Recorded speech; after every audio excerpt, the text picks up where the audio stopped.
Can you see my screen? You guys are right. Yes, and then everybody go on mute, please. Okay, so before doing a competitive review, a competitive session with all the Amaros, we have to do a step forward, no, a step back, sorry, and start a bit from the idea of the story of the Amaro in general, but even because then we are going to put all the others Amaro, even with Ramazzotti, in the different categories. So first of all, we have to say that the Amaros started from the beginning of the times, from the beginnings of the times, made by two big categories of people. The first were the alchemists and the other were the monks. They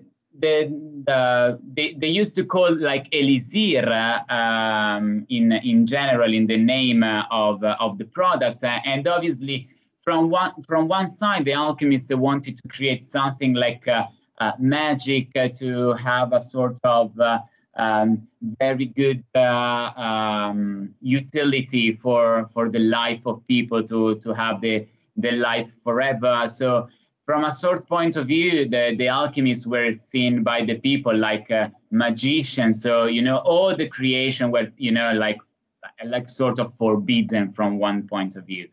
But obviously everything started and everything were pushed a lot by the monks, because the idea of the monks were made, were to create something, so an elixir, that were used like a medicine. You know, the Jesuits, the Cistercians, and mostly the Franciscan were the big part. They were a group of monks that used to create this kind of elixir, and obviously, totally, they were medicines for them inside the abbey and the monastery, and obviously even for all the people that used to pass through the monastery, even because they had to protect themselves like a small community living all together, similar to the sort of what we are living today with this quarantine and stuff like this. So, yes.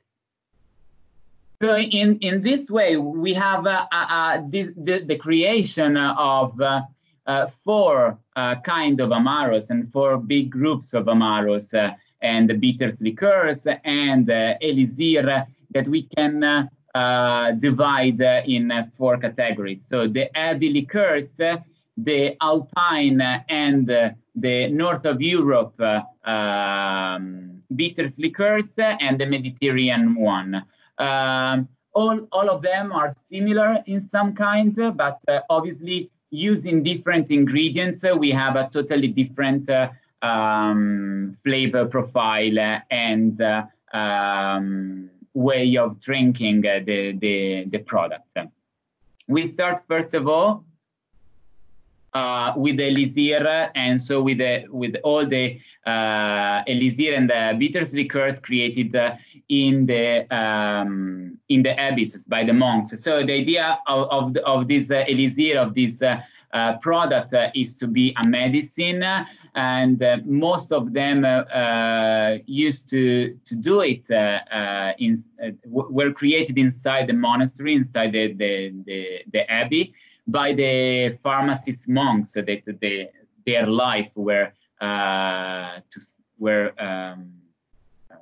full of studies on the herbs and all the principle and all the characteristic of the herbs for the health of people, and even by secular apothecaries that most of them had the possibility to learn how to prepare this kind of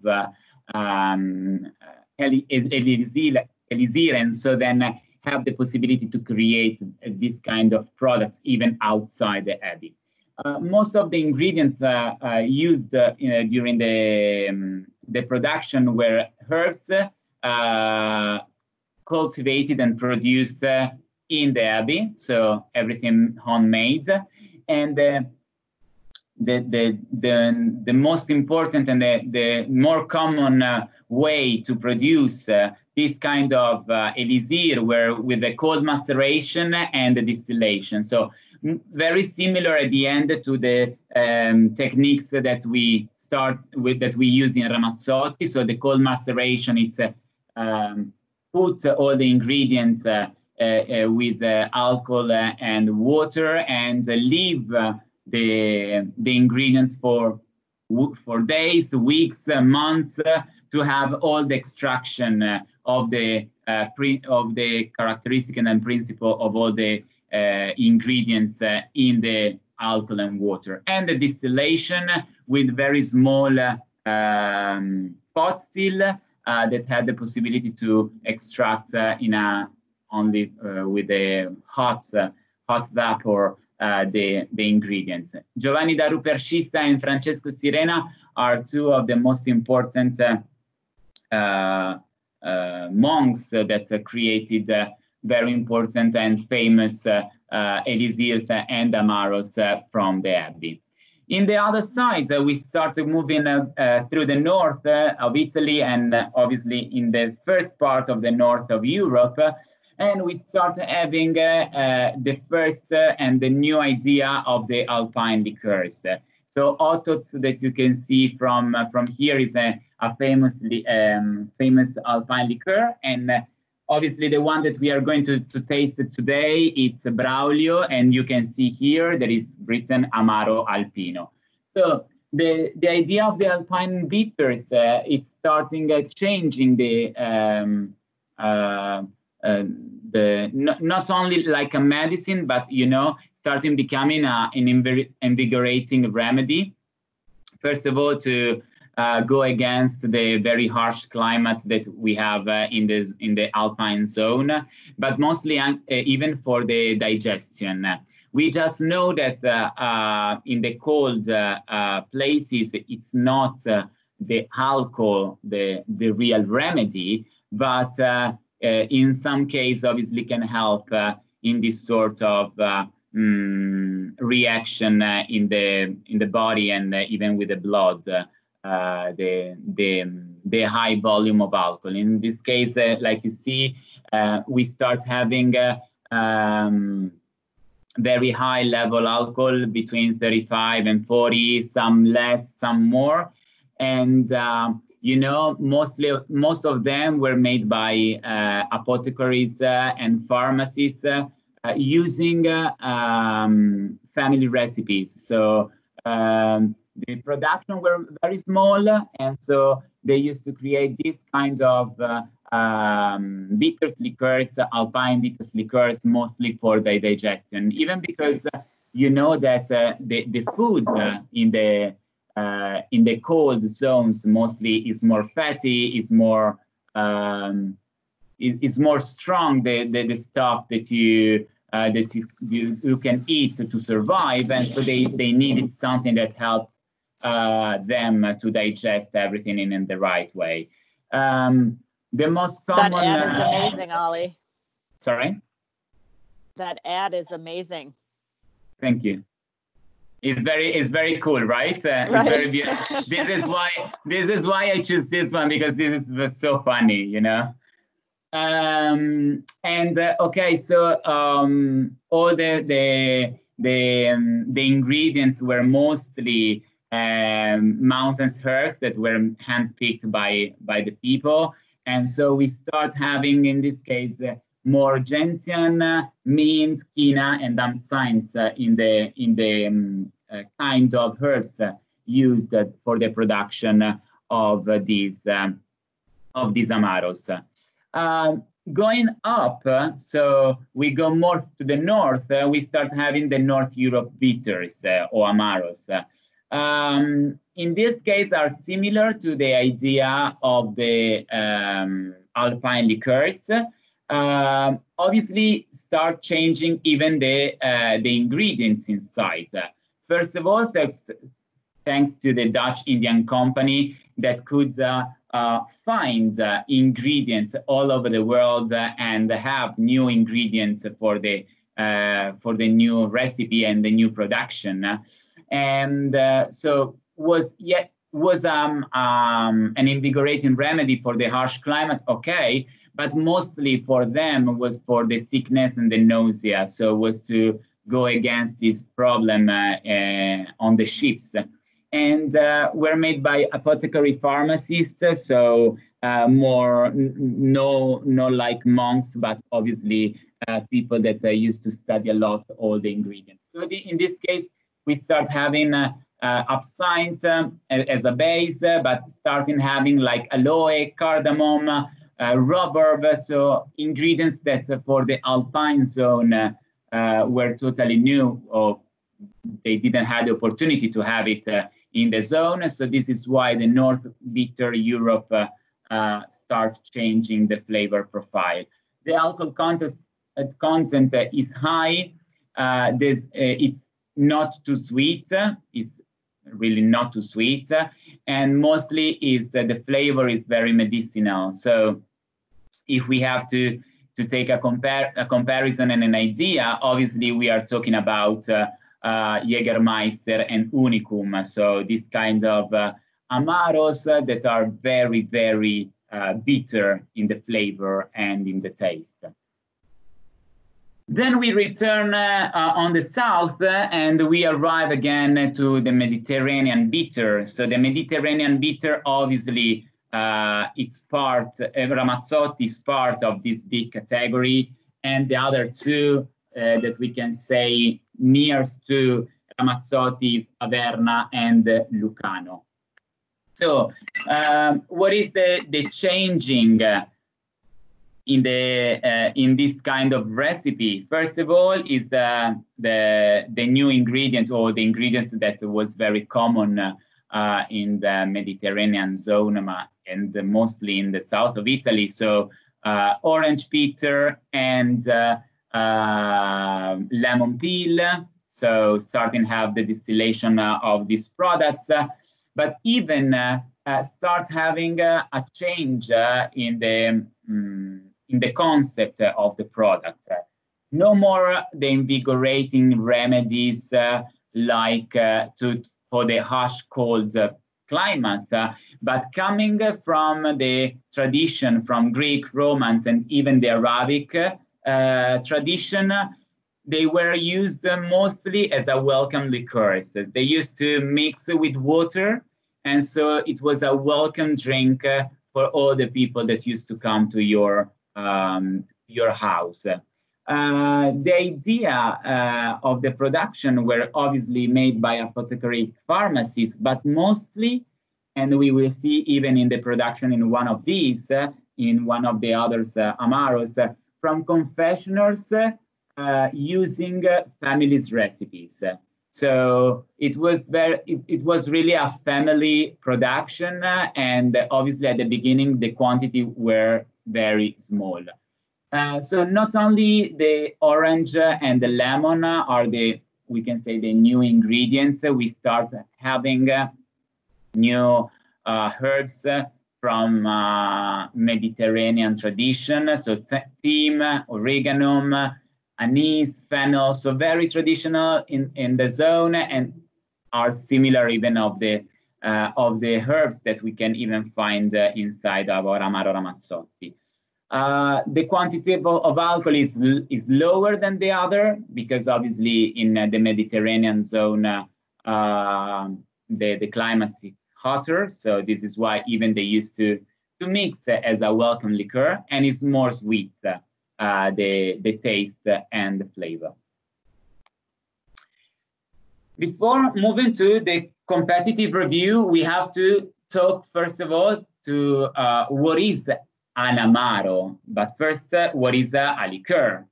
So the European Disciplinary of 2008 say that a liqueur is a spirit drink, so it's based on grain alcohol.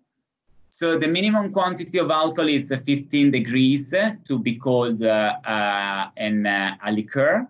And the minimum quantity of sugar inside is 100 grams per liter, or obviously more.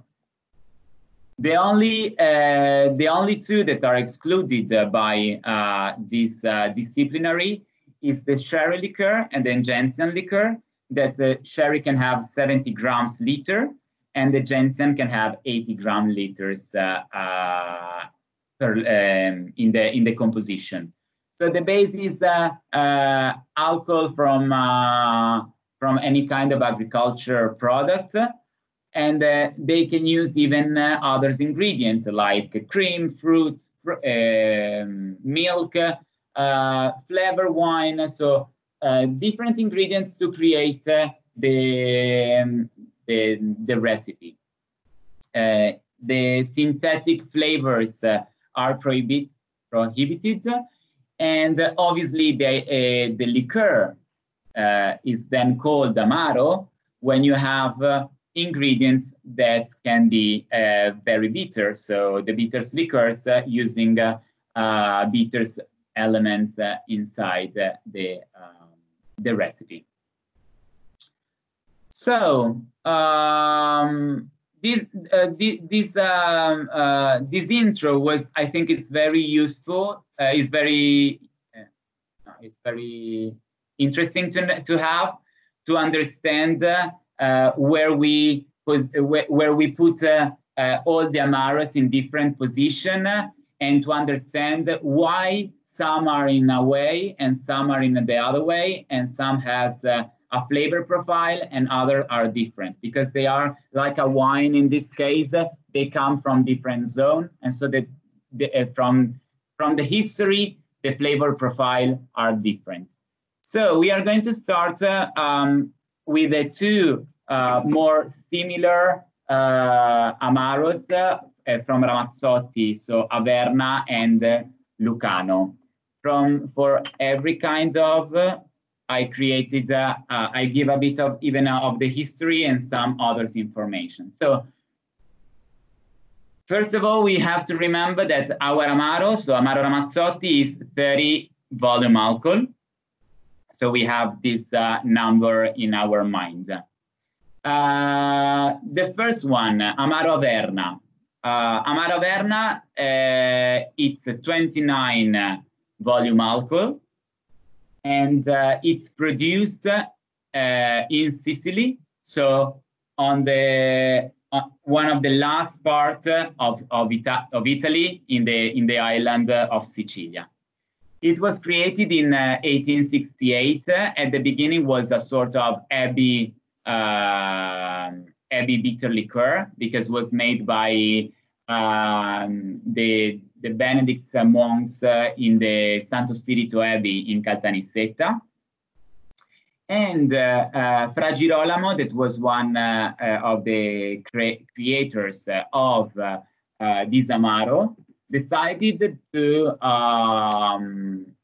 make a gift to the Averna family, and so he decided to give this gift to him. So the Averna family was a merchant family, so they used to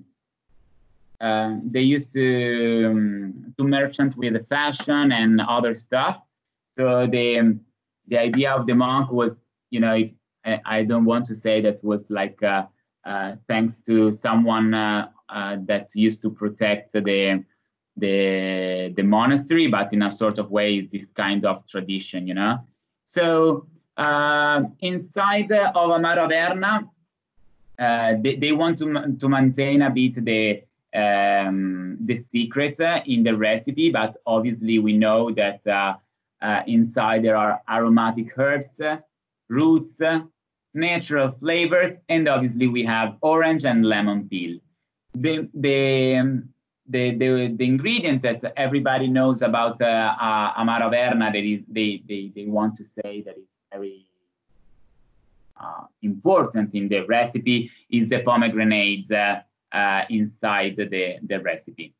The production is in Siboli, that is near Caltanissetta, and from 2014 is part of Campari Group. So if we smell Amaro Averna, and I will do every time the sort of comparison with our Amaro Ramazzotti, and I will have our Amaro Ramazzotti on the other side. it's important to have this sort of comparison with our products.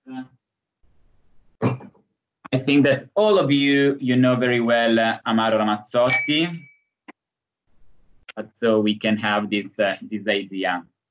So if we smell Amaro Ramazzotti, the first big ingredient that we can really feel is the orange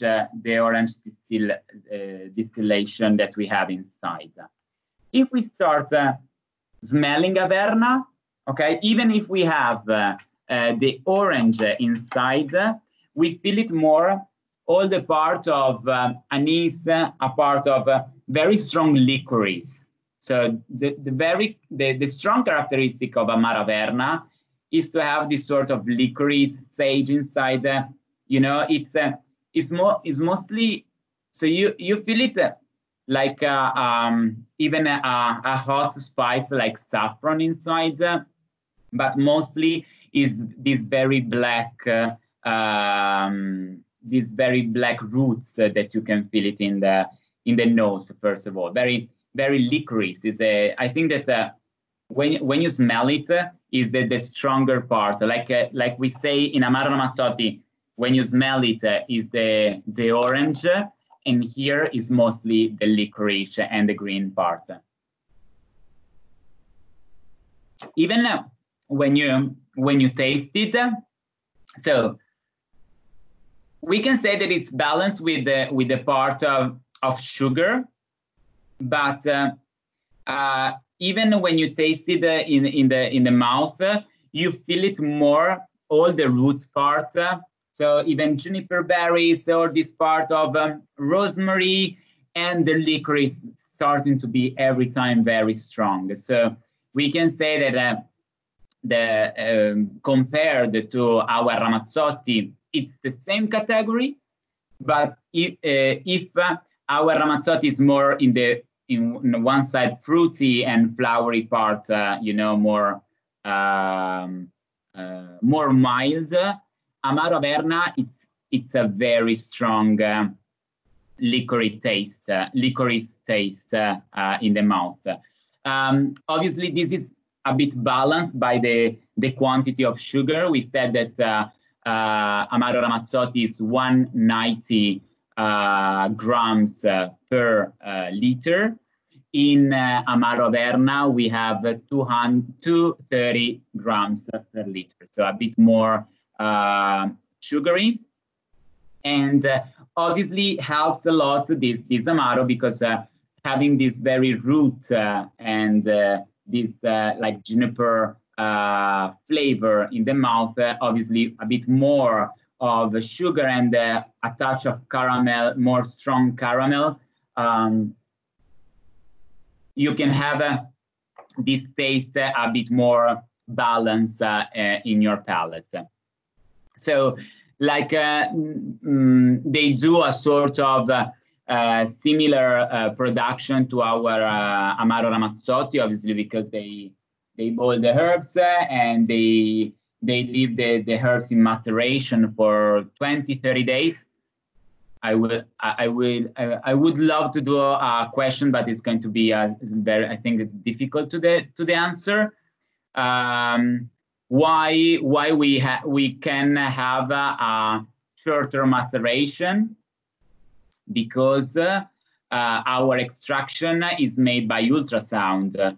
So we macerate the ingredients for only 24-48 hours, and this is the powerful part of our ultrasound extraction. We can really reduce the time of the production and be ready every time to produce in less time, thanks to our technology. And obviously, the distillation is it's used by the distillation of orange and lemon peel, even for them. From 2018, they decided to create Averna Riserva Don Salvatore, a small amount production. the change, the product changed because there is a maturation of the product. So they build the product, so like Averna, and they put inside ex grappa cask to have a more round and complex flavor for the Riserva Don Salvatore. So now we are going to move through Italy. So we are going to the middle of Italy, and we arrive in Basilicata. That is a small region in the center of Italy. Basilicata Matera. Matera was, if you've seen the Passion of Jesus Christ, the Passion of Mel Gibson. All the movie is done in Matera, so it's very famous for the they call the sassi di Matera, so the stones of Matera, because all the city is made by stone, white stones. But Amaro Lucano was created by so first of all, 28% in volume alcohol, so a bit lower, and a bit, so 2 degrees instead the 30 that we have in Amaro Ramazzotti. Was created in 1894 by Pasquale Bena. That was a family confectionery in Pisticci. Pisticci is near Matera, is in Basilicata, and they started using this kind of different ingredients, obviously, because he used to create a lot of sweets and everything for the families. So he decided to use new ingredients to create, in this case, a new Amaro. We can say that the ingredients of the Mediterranean Amaros are mostly not all the same, but mostly are similar to them. And obviously, the different using of the different quantity of the ingredients can change the flavor profile, even if it can be very similar. So obviously, from what we know, and with normally they want to say about the ingredients, obviously the classical absinthe, Angelica, Elberry, and Gentian, that are the similar one that we have for all the bitters liqueurs. We have the sage and the thyme that are mostly from the Mediterranean part, and even in this case, the sweet and the bitter orange. When we feel at the nose, we different from Amaro Averna and more similar to Amaro Ramazzotti, we start having just a bit more the flavor of the orange.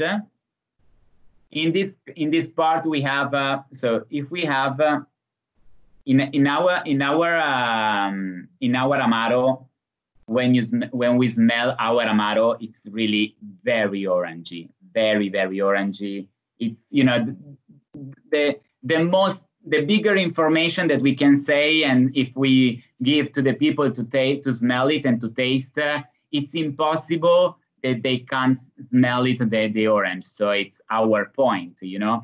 In this case, okay, for Lucano, we start having a bit more of orange, but the flavor profile at the nose is mostly on the green part. So I would say more sage, more thyme, so more in the kind of Mediterranean herbs inside, okay? We feel it even if it's not the right, even because I have a very important colleague in the wine world.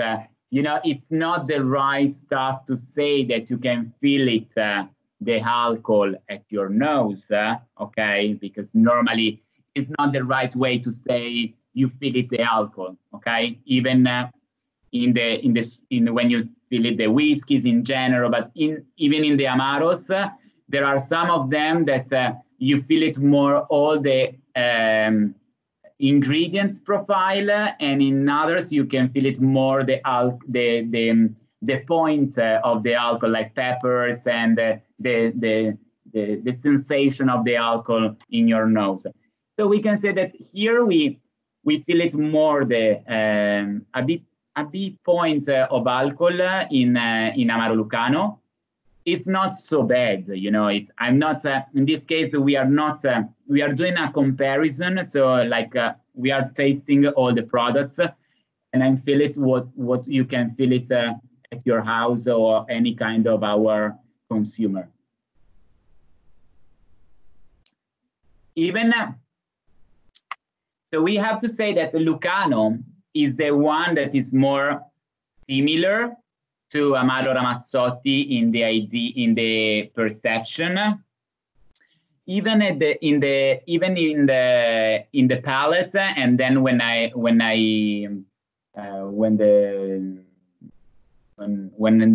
Amaro goes down, the alcoholic sensation, even if it's 2% volume alcohol less, you feel it a bit more. Even there is a bit more sugar, and in general, because it's, you know, you feel it very hot in your throat. So it's the flavors tend to a bit to disappear. It's you know, it's a bit watery in the perception, and you feel it really a bit more the alcohol instead feeling everything in the mouth. And from my point of view, remain a bit more of the bitter part. So like the Angelica, the absinthe, a bit of gentian inside. It's characterized more in the bitter part than in the fruity part that we just said, even for our Amaro Ramazzotti. Yeah, our Amaro, you know, it's very round, and you can really feel this fruitiness that really helps all the ingredients to be very balanced in the mouth. In this case, obviously, it's from a taste to another. In this Amaro, really push a bit more on the bitter side. So they do like sort of 20-30 days of maceration and extraction and the distillation. So the production is similar in both of the Amaros. Everything is okay? Are you? I'm not going to ask. Wonderful. No, it's great. Everything's good. Okay. So now we are going to move up. So we started from the bottom of Italy, so from south of Italy, in Sicilia with Averna. We moved to Basilicata. It's not in the center of Italy, but it's most center-south. And now we are moving up, and we are going to Bologna. So we are going to Bologna, and we are talking about Amaro Montenegro. So Amaro Montenegro is another Amaro that we first of all, I would say that you just said before that Amaro Montenegro is one of the most famous or well pushed in some of the regions, some of the states of US. And we have even to say that they were mostly the first that started using Amaro in the cocktail mixology first. And the other, it's that they started no, not the other. They started the first one pushing the idea of Amaro not only as a digestive but even as a mixology ingredient. So first of all, we have to say that this is a totally different Amaro from my point of view. I would create a new category for Amaro Montenegro, because from the flavor profile, from a lot of ingredients, and from the creation, you know, it's a bit different because started the production and the creation of this Amaro in 1885. The creator is Stanislao Bianchi. And in 1885, he created the Elisir Montenegro, and it was dedicated to Elena del Montenegro, that was the queen of Italy in that time. They created, I can say, like, you know, we talk about our story, we talk about everything, our production and Ausano and everything. They push a lot on, even we can say, on the heritage part, in all the story and all the, you know, presentation normally as an Amaro Montenegro. So the alcohol volume, we don't know if the story is true or not, but they say that everything was called Amaro Montenegro because it was for Elena del Montenegro, because Stanislao Bianchi was, he used to love her very much, and so, you know, like a love story. So the creation, the Amaro Montenegro is less in alcohol because it's 23 volume alcohol, and sometimes, you know, it's, I think that for a lot of people can be a point, you know, a point of so a point of selling for them and a point of purchase for some consumer, mostly in this case for women. I think that Amaro Montenegro is totally well perceived by the women in general, because, you know, it's very easy to drink.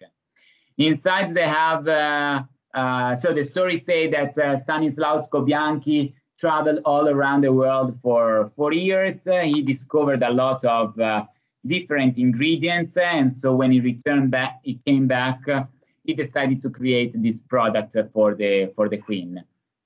So 40 herbal botanico that we can say divided in sweet, bitter and more fruity, and in the part of citrus. So they normally, so like you see on the top, I wrote 6 essences plus 1 secret that they call premio. So normally they do this sort of they boil all the herbs, maceration and extraction, and so they then create 12 essences, and then they mix together, and at the end they have 6 plus 1 ingredient.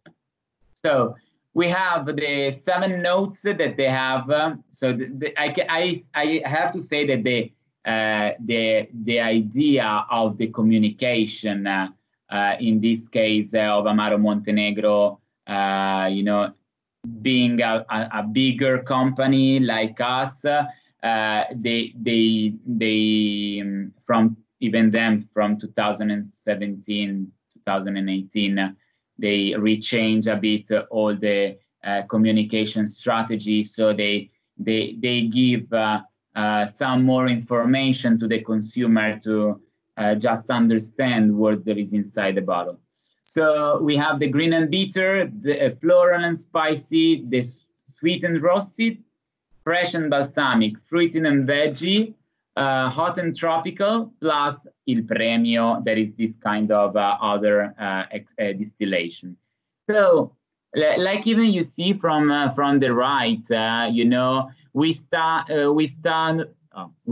having new kind of different ingredients. There is cloves, cinnamon. We have coriander, and obviously we have the oranges inside. But even we have a lot of we can say new tropical fruits like the nutmeg. We have some oriental spices. We have incense and resin that are in this case similar even to Amaro Ramazzotti. Chamomile,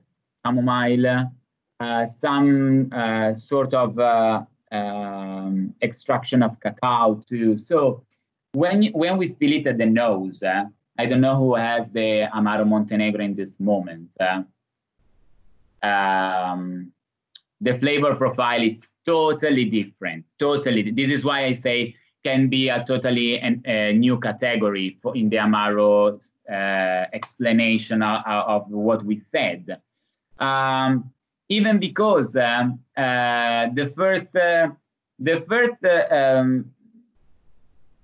flavors, the first idea that you have when you smell Amaro Montenegro is a mix of orange blossom. You feel really this part of tropical vanilla. You feel this part of, sort of similar cacao, very sweet, even, okay, the residual of the sugar is 214 inside of Amaro Montenegro. But, all the spices that you feel inside are very round, very sweet. And from this point of view, I think that sometimes it can be easy, for a normal consumer that they normally don't drink bitters liqueurs to recognize this kind of caramel inside just from the nose. When we feel it at the mouth,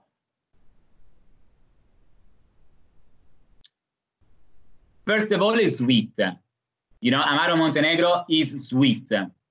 So you taste this sort of like dried vanilla, like the vanilla sugar, this kind of flavor inside.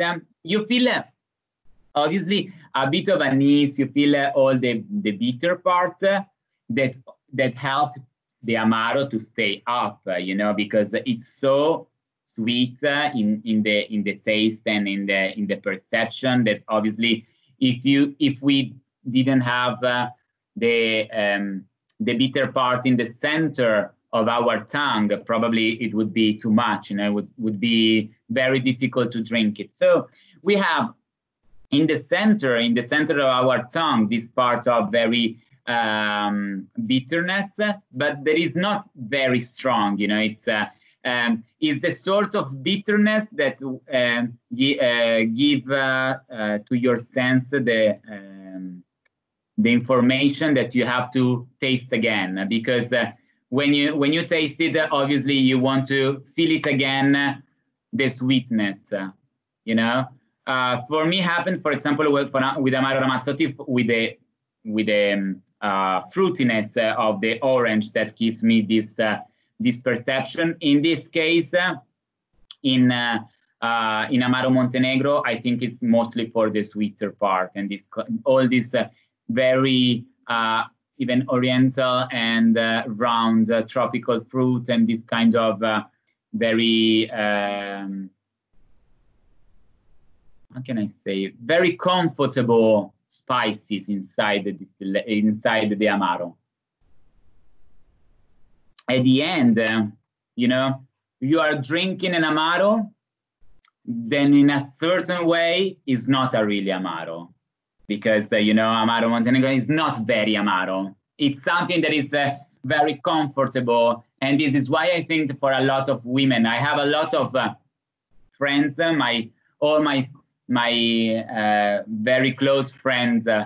This is why I have a bottle of Amaro Montenegro in my house, apart of this explanation, because a lot lot they want Amaro Montenegro because it's easy to drink.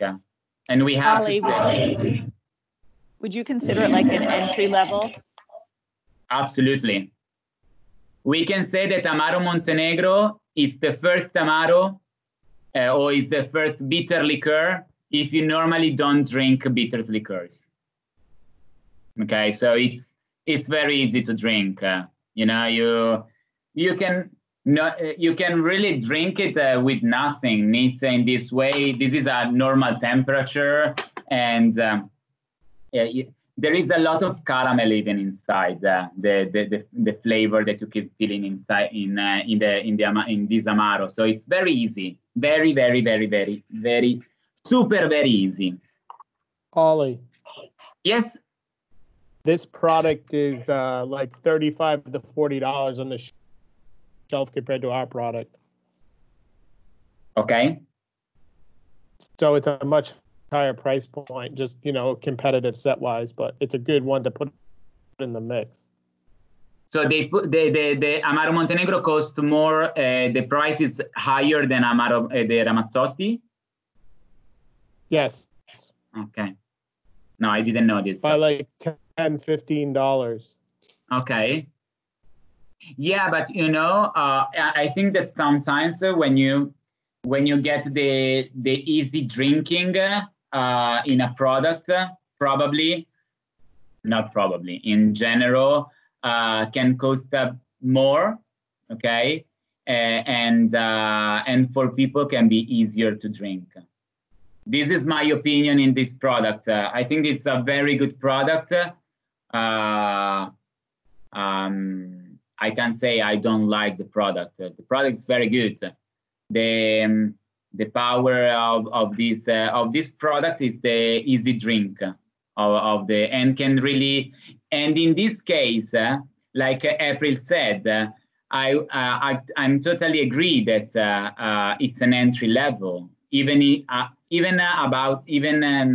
it costs more, because for example, who normally drinks bitters liqueurs, they don't like Montenegro because Montenegro is too sweet. I think it's a good selling point to the buyer, kind of saying, oh, this is a starter Amaro, but if you want something more serious, you go with Ramazzotti. And what's really nice is that not only is Ramazzotti a real Amaro, but it's also better priced for retail. Because you have those consumers that are looking to start drinking Amaro, and they'll pick up a bottle of Ramazzotti, which is better priced than a bottle of Montenegro. Totally, yeah. I think that the selling point can really be the fact that if we put all these Amaro all together, you know, I normally check even when journalists do. You know, the comparison of all the Amaro, normally Ramazzotti is in a very high position, you know, even because it's more a traditional Amaro, but it's in the traditional world, it's an easy drinking Amaro, Ramazzotti. This is why sometimes I don't put Montenegro next, because Montenegro totally, it's a totally different flavor and composition of ingredients. Okay. So Got it. Thank you. we are going up. It's also distributed by Gallo in the US too. Yes. So it's with another distributor for us, not Southern. Yeah, it's part of the Gallo portfolio now, so it's getting better distribution than it did a year ago. Yeah, I know that when they started with Gallo, they started pushing more.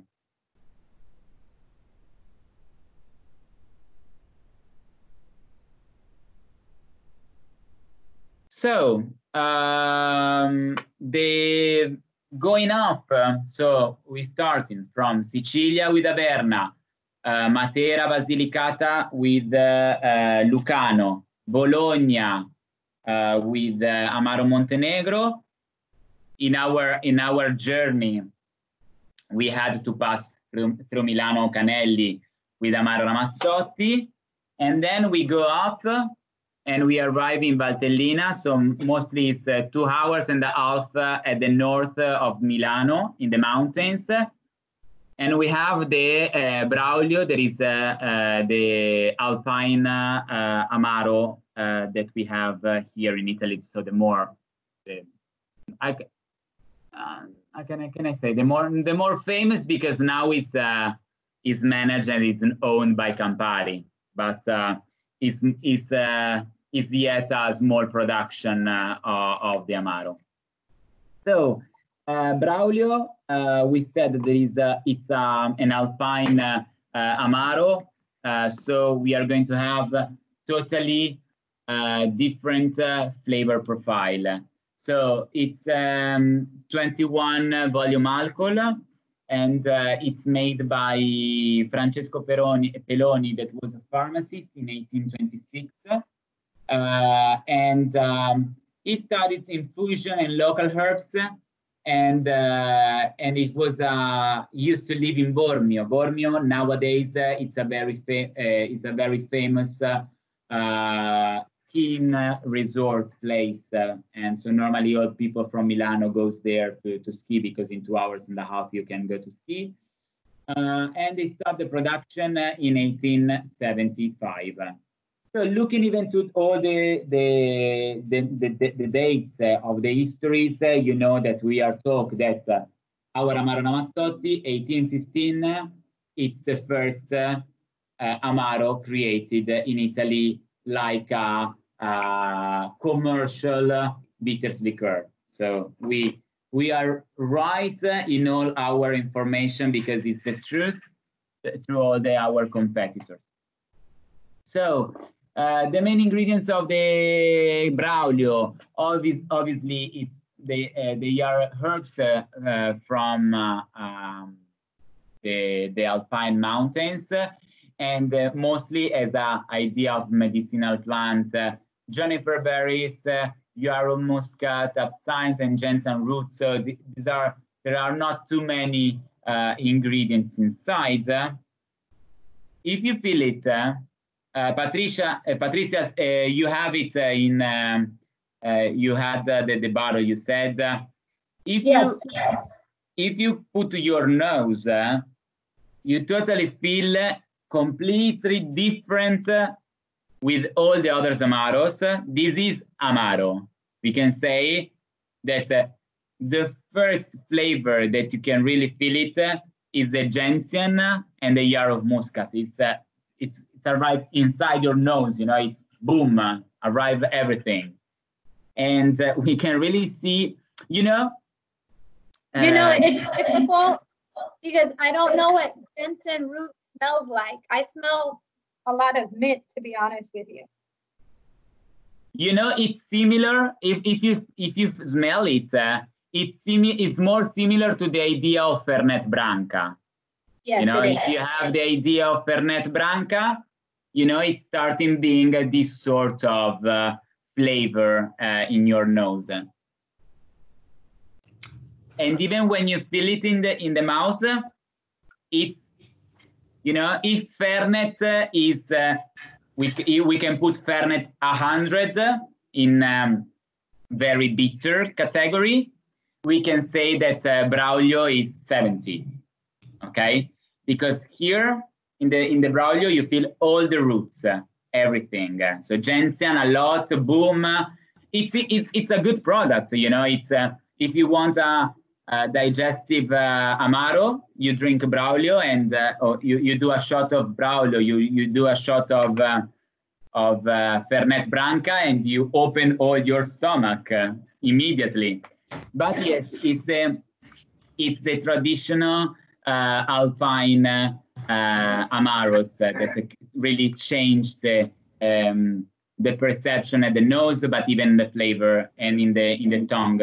Obviously, now I have only gentian in my tongue. It's very roots, interesting if you like, but obviously it's you know, you feel it more the tannin inside, looking even from the wine world. Why? Because they normally do an infusion of 10 days in the production of Braulio, and then they put the product for 2 years in Slavonian oak barrels. So you feel it, even this part of wood inside, very, and you know, it's a Slavonian oak very old, you know, so gives more the woody part than the vanilla part. So you don't feel it vanilla from the oakiness, but you feel it more the woody part, so the harsh part of the tannin, even if they are not very strong. In the Braulio Riserva, there is the other product that they created. The period of aging is 3 years, and they do a sort of limited production. So even thanks to the Braulio has 210 grams per liter. So this is why it's a bit balanced, because, for example, I don't know who tasted Unicum, or when you taste, for example, the Gentian Absolute extraction. Obviously, it's very harsh. It's very strong in the palate. In this case, we have all the component, all the part of the sugary part that gives that as more round flavor, even if we have all this part very bitter inside of Braulio. Last but not the least, we have Amaro Nonino. Amaro Nonino Quintessenza. So I'm going to put a bit of Amaro Nonino. So first of all, why we have to say that even Amaro Nonino, it's not the, it's another category. And obviously, the right comparison is not with Amaro Ramazzotti, but the right comparison for Amaro Nonino would be with Il Premio, totally. Even because I did a lot of tasting together, Premio and Nonino, and they are, you know, they are very similar in a lot of aspects. Il Premio is a bit more green in some parts, but you know the idea of the product is very similar. So first of all, Amaro Nonino Quintessenza is starting having a higher percentage of volume alcohol, so 35. 35 like 35 volume alcohol that we have in Il Premio. The story is it's different from the other Amaros and others products, because Antonio Nonino, that he created the Grappa Nonino and all the products, in 1933 created Amaro Carmia. So, sorry. So we said that we started Sicily with Averna, Lucano in Basilicata, in the center south of Italy. We arrive in Bologna with Amaro Montenegro. We go to Canelli Milano with Ramazzotti. We go up to Bormio with Braulio. And then we move all to the right in the zone of the Friuli Venezia Giulia. So zone of the last part of Prosecco and all the part of the Tokai and all the production of wine. And we arrive in Friuli where Nonino is produced. So the production of the Grappa Nonino started just in 1897. And first of all, obviously, you know how the grappa is made. So all the everything from the rest of the grapes, they put in with water and alcohol maceration, and then they distill all the alcohol to have the grappa. Obviously, the grappa can be made by one kind of grape or a mix of grape. You know that, for example, for Il Premio, we use only grappa di Nebbiolo grape Riserva. In the zone of Friuli, you can have a grappa from Muscat, you can have a grappa from Tokai, you can have different kind of grappa, so can be mono or mix of grapes to produce the grappa. So in 1933, Antonio Nonino created the first Amaro Carnia, so based with some of his grappa mixed with herbs from the Friuli Venezia Giulia, that is the region in Italy. In 1984, Giannone and Benito Nonino created the first UE. UE is a registered trademark, is the name of the grappa Aquavite from the Nonino family. And it's well known because it's 12 months aged in barrique, in ex-sherry barrique.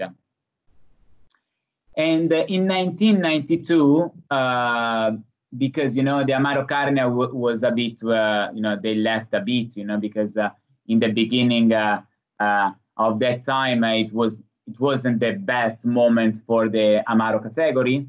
So in 1992, when everything started being stronger, even in the Amaro category, and more the consumers started being more interested in the Amaro category, they decided to create a new product. So mixing together the old recipe of Amaro Carnia and the new trademarked grappa UE, they created Amaro Nonino Quintessentia. So it's an Amaro based in a grappa alcohol, and we can say that it's really, you know, the idea even of the filling of an Amaro and this part of green part from grappa. So we have inside gentian, licorice, rhubarb roots, tamarind, saffron. So a big part of even ingredients that we have inside of Amaro Ramazzotti. Obviously, when we taste this, we say Amaro, but you know, it's not a really right Amaro. We feel it the part of the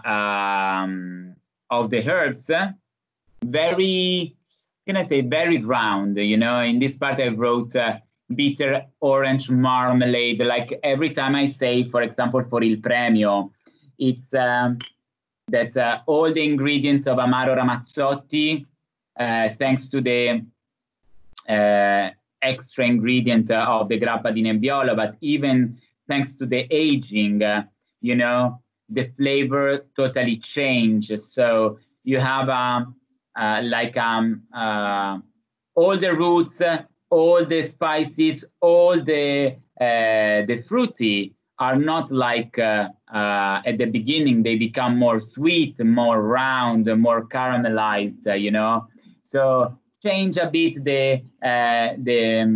the perception inside this glass. So you feel it, you know, all the part of, even at the nose, you feel it a very sweet and bitter roots inside your nose. And when you taste it, you have these two ideas of flavor that then come together. So from one side, you have this peppery and strong alcohol feeling from grappa that then you have in your throat and very, very hot. But it's not, you know, it's something very, you know, comfortable. It's very beautiful, the sensation. And in the other side, you have all the part of the other ingredients. So even you can feel it, the theme, the gentian. You can have this mix of licorice and this part of oranges that become more sweet, more caramelized, like a marmalade, more tasty from one point of view. So we can really say that Amaro Quintessenza, it's in the same category of the Amaro because it's called Amaro, but we have to say every time that it's something a bit different from all the other products and even from the production point of view. Ollie, when we did a taste test with Nonino, I think the whole team was just so surprised by the taste profile, given the color and the category. We were all just, I think, underwhelmed or just surprised. And because of the price difference, it was almost twice the price as the competitive set. It was really, really fascinating. Yeah. But on a lot of people on the phone who are either new or not in major markets may not know Il Premio. So if you want to spend like a minute or two just talking about Ramazzotti, Il Premio, that would be great. And then we can take some questions. Yeah. Can you see me now? Not the presentation anymore. I just get the bottle, just a second. In my private bar here at home. Okay. I get another one. Glass. Yeah. So like I tell you before, and this way, yeah. So if I have to put the comparison between Amaro Nonino Quintessenza and Amaro Ramazzotti, I will do a mistake from one point of view because, you know, the alcohol base is different, you know, and even some of the part of the production is different. So when we have to put the real comparison of the two products, we have to talk about Il Premio. So Il Premio, it's the original recipe of Ausano Ramazzotti. He created in 1850 when he decided to start leaving the company to his sons. So when we started searching all the new information, when we created the Casa Ramazzotti, we found the information about this kind of new product that was the mix of Amaro Ramazzotti and a sort of grappa made in Piemonte. So we decided to start working on it, and we decided to recreate the products that were originally made by Ausano Ramazzotti. So it's 35, even in this one case, it's 35%, but differently from, for example, from Amaro Nonino, Amaro Il Premio, it's made by Amaro Ramazzotti plus grappa di Nebbiolo Riserva. So there is a small component of grappa. So imagine we get Amaro and we put together in a blend a bit of grappa di Nebbiolo Riserva. We say grappa di Nebbiolo Riserva, and this is why we can have a sort of very complex tasting profile with Amaro Il Premio, because to call the grappa di Nebbiolo and call the Riserva has to be minimum 3 years aging in barrels. So the grappa that we have inside these products is aged minimum 3 years. Instead, they can't call grappa di Nebbiolo Riserva. So, like I told you before, during the first of all, Luca, I don't know if you can see. You know, you just see from the glass, and you know that it's a totally look at that. No, it's not very clean, the glass, sorry. But yeah, the quantity of alcohol inside, it's 5 volume more than the normal Amaro. And in this case, and when I put in comparison with Nonino, I say that here in Nonino, with the fact that the alcohol base is only one, so it's grappa, and then they add the all the ingredients, so all the roots and all the extra ingredients. The result, you know, I want to say flat, but you know, it's like all together. In Amaro Il Premio, we have a sort of more personality from my point of view, because you can feel it in the same moment, you know, the personality of Amaro. So you have the powerful of Amaro, but in the same time you can feel it even the green part and the taste of the grappa inside, and all the ingredients. So, for example, the orange peel that we have here, the gentian, all the rhubarb, and all the ingredients, because it's the same product used for this one and the base of the other one, are a bit transformed. So all the are more caramel, more sweet. We have a touch of nuts. We have a touch of almonds inside. So even in this case, for me, Amaro Il Premio, it's a new category, a new positioning of the product. This is why I can say that if I look at the products, I put together these two, because they can play in the same role, you know, they can play in the same place. Even because like Amaro Nonino, they use Amaro Nonino for cocktails.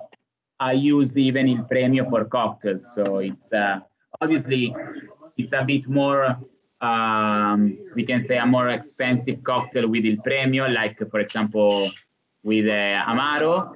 But you know, you can totally use Il Premio even for cocktails or drinking neat in this way.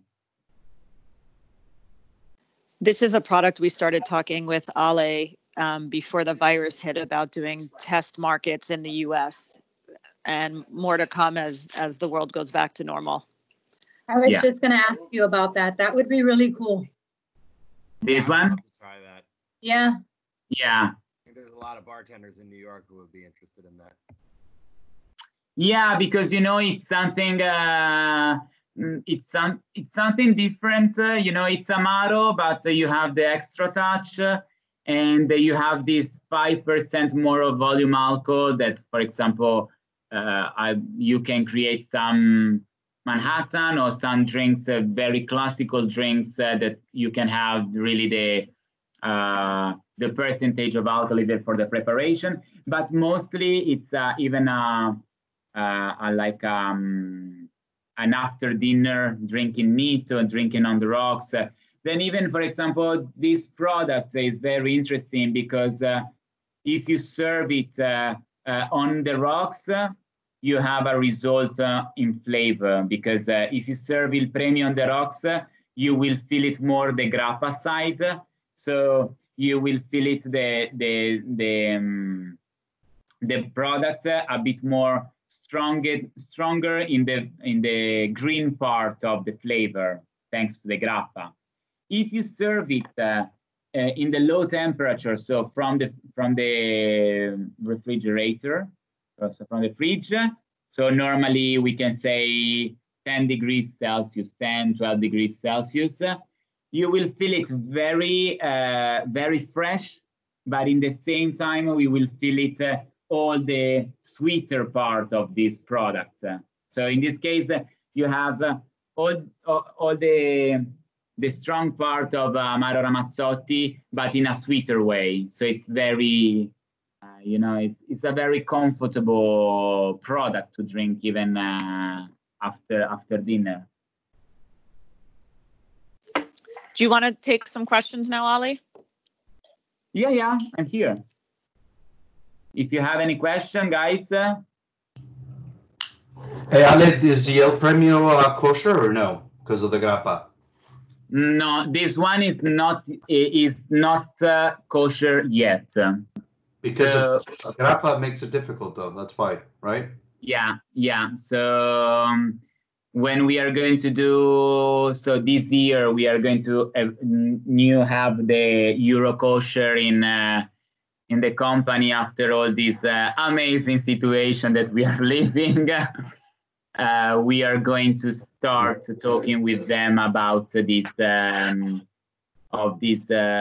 stuff, even because you know, we don't produce the grappa, so we have to put together the two stuff, and the idea that it's the grappa is produced in another place and then we use it. So the rabbi can say at the end if we can transform it, this one kosher or not, like all the products at Ramazzotti. Yeah. Okay, thanks. You're welcome. Anybody else? I love your class back. Well, I'm in school. Yeah, I just laughed out loud. I'm in school. I'm learning and I'm tasting. There's no barbers nearby. Yeah. No, Ali, this was great, and I think, you know, long overdue. So appreciate all the slides and the time. I think really helpful, the competitive nature. I will send this presentation. This presentation for all your information. Mostly for you, Jacob. Last Saturday, I did not in a competitive way, but all the one that we just did, I was contacted by the advocacy guys from Las Vegas. So they asked me to do a webinar, and I did for a lot of bartenders a webinar on Ramazzotti. Only to let you know that I did this last Saturday. What organization? It was the advocacy guy, the advocacy manager for Pernod Ricard. Oh. He putting all different ambassadors from all over the world in a sort of group. And he asked me, do you want to do a masterclass for the bartenders? And I said, yes, no problem. And so for let you know, I just did even another one, and I put you in contact with him. Okay. Thank you. I actually brought up a great point real quick, and I think it's beneficial for everybody to understand. So obviously you guys are a Pernod Ricard Italy brand, and it's a global brand. How do we work, or how can we work the synergies together with Pernod? Obviously, does the people in the US know that this is a Pernod Ricard brand, right? And how can we use there, because they have a lot of reach in some of the accounts where we can go in behind them and use, maybe for cocktail mixology with Aperitivo Rosato. I know in Las Vegas you mentioned, but we've had success with Absolute cocktails, whether it be just Absolute or the Elix or the new one. They have. But what is the overall view? I think that in this moment and from now to forever, we can really put together mostly in the advocacy team and the people that are working. Normally I do even with the other ambassador and if you want, I can start checking all the advocacy team, all the advocacy people all around the US. And, we can start working together, because at the end is, it's a win-win for everybody. And in this case, for example, there were 10 different bartenders. And so, I know at the beginning I said, guys, for your information, in US we have another importer, another distributor, but this is not a problem to work together all together with the products. And two of them, they did, for example, have a drink and they posted with Absolute Lime, another did with Avion. So absolutely, I think it's in this moment the right way even to create connection. And if you are aware on this part, I can do this job and I can put all together in contact and we can start even working in this way. Okay, so was that one of the drinks that I saw in Las Vegas, the Avion Paloma with yeah, Amaro? Okay. Milanese, yes. The guy that did the Paloma, he is the advocacy manager. Okay. Okay. Instead, I will going to send his contact. Wonderful, thank you. And for example, a lot of time in Miami, I try to push the ambassador Evelix, but they are working a lot even with Lillet in this case. But every time I can create matching with people that I know, I try to, you know, push them to use in their cocktail menu our products with the drinks. But I think that in this moment can be the right moment for everybody to start having more connection with everybody and say, okay, we are the same family all together. We are working for the same stuff, so we can work together. Okay, great. Thank you. Thank you. Ali, can you just go over briefly the kosher rule for the Amaro and Sambuca? What makes it kosher specifically?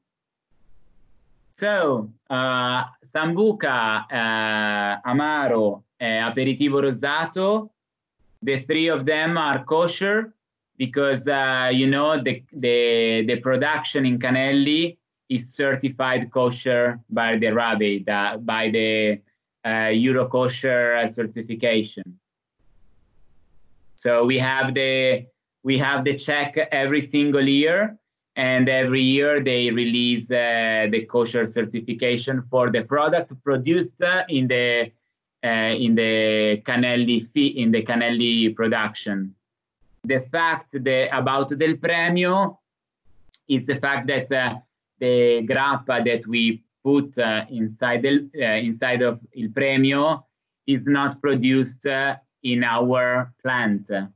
So we get the grappa from one of the most important producer of grappa from Canelli, because it was easier for us instead doing all the process, even because if you have to have minimum 3 years aging, you know, we would lose a lot of time.